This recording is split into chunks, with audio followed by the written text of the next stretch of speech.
So, Victor, I know that you wanted to talk about Israel. That's sort of tag teaming with the Fuentes discussion, who is, clearly an anti-Semite, and the whole issue of Israel and anti-Semitism in the United States. So, it would be interesting to hear the truth about these wars and some of the misunderstandings Almost about the everything that wars. we hear from the alt-right is a word that it's kind of ironic because in German the word old is alt.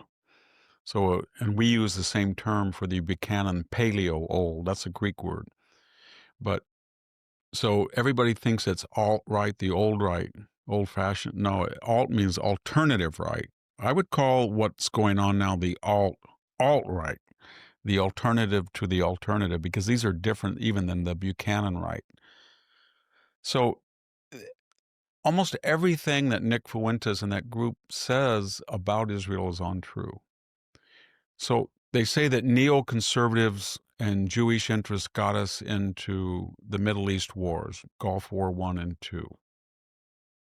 Okay. Who are they? Well, they usually mention Paul Wolfowitz, Richard Pearl, David Fromm, Max Boot, Bill Kristol, right? Yes, they were in the Project for a New American. They wanted to go, but they didn't make the decisions. Who made the decision, say, I won't go into the first Gulf War, but who said they wanted to go into Iraq? I mean, not who wrote about it or who said they should or shouldn't, but who actually made the decision? George W. Bush, Vice President Dick Cheney, Secretary of Defense Donald Rumsfeld, National Security Advisor Condoleezza Rice, Secretary of State Colin Powell, CIA Director George Tenet. No one is Jewish. The Israeli government was asked, do you think we should go into Iraq? No, please don't. Our existential enemy is Iran, and for all the evil of Saddam Hussein, he's a check on it. So they didn't want us to go in. So why did we go in? We went in, and because after the first Gulf War, we let Saddam survive. He broke all the rules. Still, we were going to let him be. And then 9/11 came. And for better or for worse, we said, that team said, we're not going to allow Islamic radicalism anywhere. And they felt that he had harbored terrorists and he was going to try to go into the oil fields like he didn't before.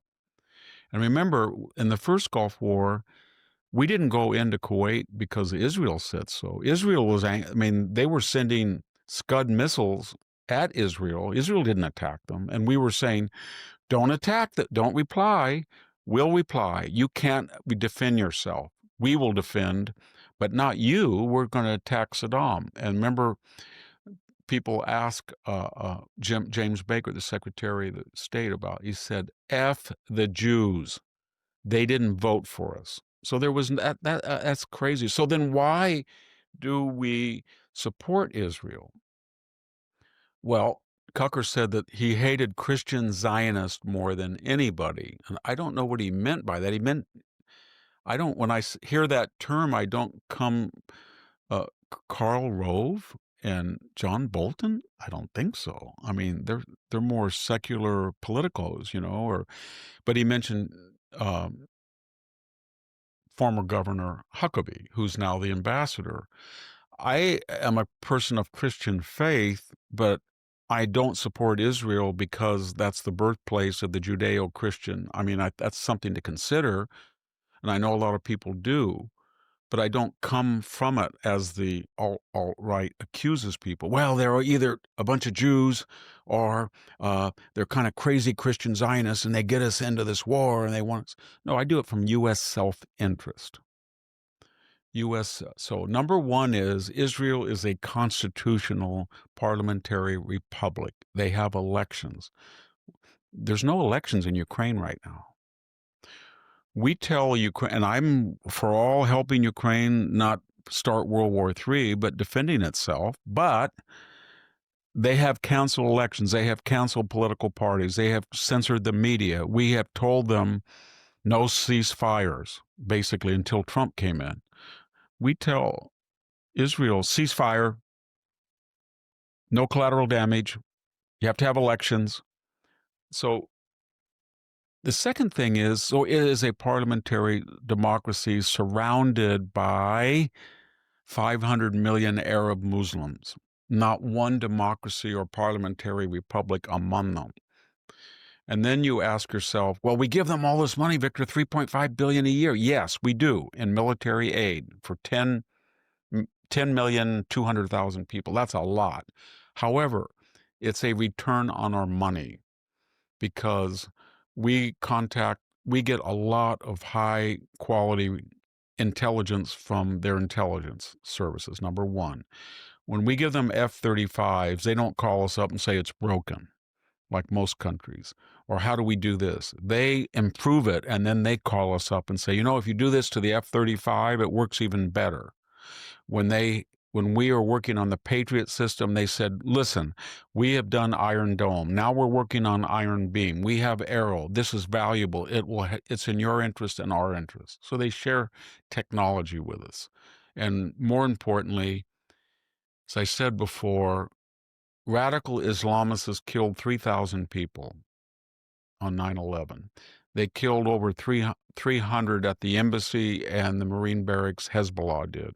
The Houthis disrupted international shipping on the Red Sea. Hamas has and Hamas and Iran have killed Americans. Iran's killed probably over 2,000 Americans in Iraq by sending shaped charges to Islamists that were fighting our troops. And Hamas, Palestinian terrorists has hijacked planes. They've killed an ambassador. We know that, to the Sudan. So their enemies happen to be in this part of the world, our enemies. And they're doing a lot of the things we wouldn't have been able to work. Tucker said, World War III, why are we taking out the nuclear facilities? We're taking out the nuclear facilities so they don't get a missile with a nuclear tip and tell Europe, you're not going to do this and you're not going to do this because we want to go to paradise and we will destroy you. And we didn't want to have a nuclear exchange in the Middle East between Israel and Iran. So we wouldn't have been able to do that unless Israel had wiped out Iranian air defenses. So we did. I heard from the alt-right that it's a theocratic state. It's a Jewish... No, it's not. 70% of the population of little 10,200,000 people are Jewish. That's it. The other 21% are Arabs. Arabs, Muslims. Do you think that there's a population of 20% Jews in any of these Arab neighbors? I can tell you there might have been 5 or 6% in Morocco, Algeria, Libya, Egypt, Syria, Jordan, Saudi. There were at one time. And you know what happened? They were all ethnically cleansed. 1 million of them after the 47, 56, 67, 73 wars. There's no Jews to speak of in any of those countries. But there's not just 20%, 21% Arabs. There's 180,000 Christians. So when the alt-right says, well, in Bethlehem, the Jews ethnically cleansed all the Christians and they drove them out. And it used to be 80. No, that was the Arabs that did that. And where did they go? They went to the U.S., Europe, and Israel. That's why there's 180,000 Christians in Israel. And there's only 20% of the population of Bethlehem on the West Bank. It was just a complete distortion. And then when you look at the Druze, there's another 10% of the population that are Druze and other religions, and they're all living in Israel. And when you look at the 2 million Arabs, so ask yourself, would you rather be a Jew living in any of these 20-something Arab countries or an Arab living in Israel? Well, we have the answer for it. There are no Jews in these places, and they were driven out. There's 2 million Arabs, and you know what? They have one of the largest, I think they're the second country in the Arab world as far as lifespan, longevity. They have longer lives, and they are the freest Arabs in the world. You know that propaganda movie, Jenin, Jenin, about how the horrible Israelis destroyed Jenin and all? That was produced in Israel by Arabs. They have Arab studies programs in Israel.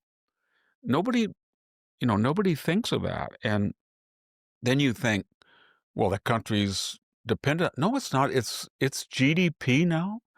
I think I just looked it up this year. It's $60,000 per capita GDP. It's higher than France. It's higher than Germany, the standard of living. You go there today and Haifa looks like San Francisco around, I don't know, the time they made Vertigo in the 1950s. It looks, the streets are clean, it's sparkling, everybody's happy. There's no, it's amazing. And so we get this image, well, we prop it up because we give them, I guess we give them, I have it written down, 3.8 billion in military. That's a lot. And I just explained that's a good investment, but the Congress just voted 6 bills. And you know how much we're going to give or have given or will given for we're going to give 175 billion to Ukraine. And we are giving to the dictatorships that surround Israel 1.2 billion to Jordan, 700 half a billion to Egypt, half a billion to Yemen. I could go on, but all of these Arab countries that we are so afraid of that they will inculcate terrorism, we are giving them money basically to say stop the radical Islamicism. So I don't know why there's this hatred. So then people are saying, well, there's a Jewish clique, and they run it. 35% of Jews in Israel are not marrying Jews. They're going all over the world and marrying non-Jews, or they're marrying Israelis who are no longer observant. In the United States, the Jewish community is disappearing because people are intermarrying and intermarrying outside their. I want to ask the Groypers, can I ask you a question? If you are an Arab Muslim immigrant, are you more likely to marry someone who's Arab and Muslim? Or if you're a Jewish American, are you more likely to marry a non-Jew? Do you know the answer to that? It's not even close. So your idea of a small clique of these medieval Jews that are doing all these weird, they're running Hollywood, they run Hollywood in the 1940s and 50s, and maybe they're overrepresented, but I don't hear you talk about, as I said earlier, about the NFL being run by black players, or I don't hear you, Joe Biden, talking about the donut shops of America. I go to every 7-Eleven when I'm driving back and forth. I have never seen somebody, I'm telling you the truth, that was not from Palestine or from India running a 7-Eleven or a Quick Stop. I think that's some kind of organized cabal? No. I think that's very industrious people, and they feel they've not mastered this skill, and they're going to go ahead and do it. So I I don't understand why we fixate on this group when there's this historic